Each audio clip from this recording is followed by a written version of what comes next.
Welcome back to the channel, guys. Now today's video is a bit spontaneous. Here's the deal. My stepson would like to build a little jewelry box for his girlfriend. And he pretty much has figured it all out already. He knows the size, he has a certain color scheme in mind, and he even figured out a hardware configuration that he wants to use. He just could use a little hand on the woodworking end. So I thought I'd just go ahead today and try to build a prototype based on his parameters, just to see how it works out, and also try to film everything and upload it to YouTube all in one day, which might be a bit ambitious considering that's already 10:15. I was a bit slow going this morning, but I will try anyways. So as material, I would like to use some birch from my scrap wood pile. Now let's see if I can turn those blocks into a nice looking jewelry box. While the clock is ticking, let's get going. I have no idea what I was thinking. By now I really should know there's no way I can do all of this in one day. Anyways, I started by laying out a pattern on a nice piece of Baltic birch plywood from my scrap wood shelf. Now this will become a jig that will help me to cut out a couple pockets for some small jewelry.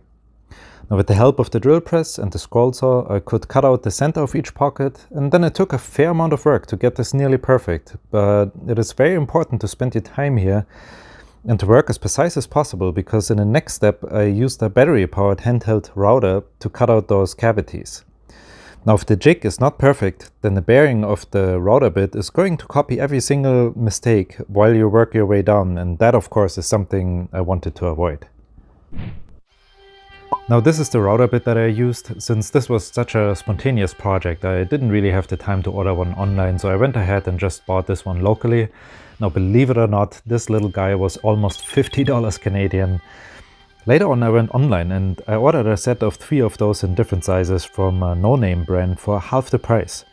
I will let you know how they perform in comparison once I get the chance to test them. The price for the brand name seems to be absolutely ridiculous to me, but maybe it's worth it. We will see.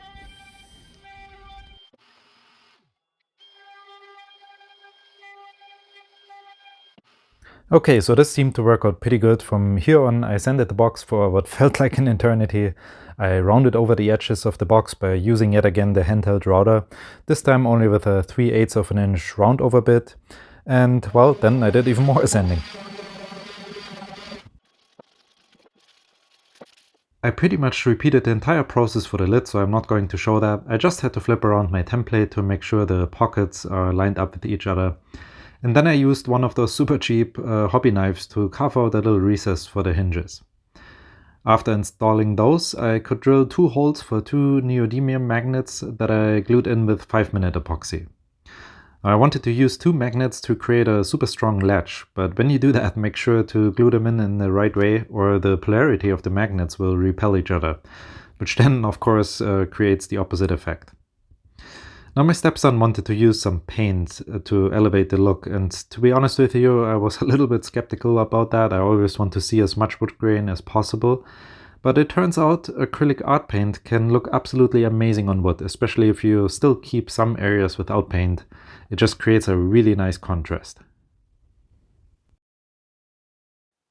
Now look at this, not too shabby for a prototype, I would say.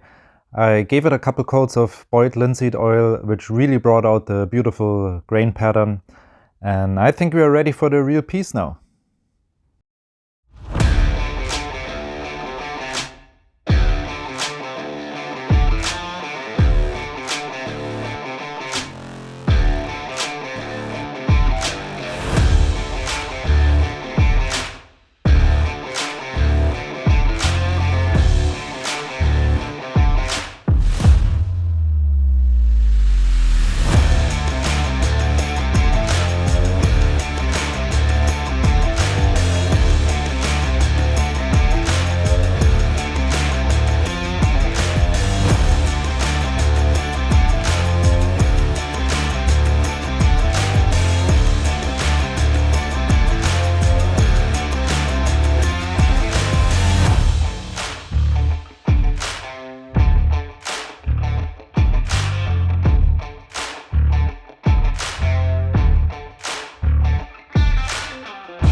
Well, I think they turned out absolutely beautifully, and the two of us learned a lot along the way. This was a super fun project. I really felt inspired by my stepson's ideas, and I think I will pick up on that and try something like this again very soon. Now, thank you guys for coming along and for watching to the end of this video. Stay safe, my friends, and I will catch you on the next one.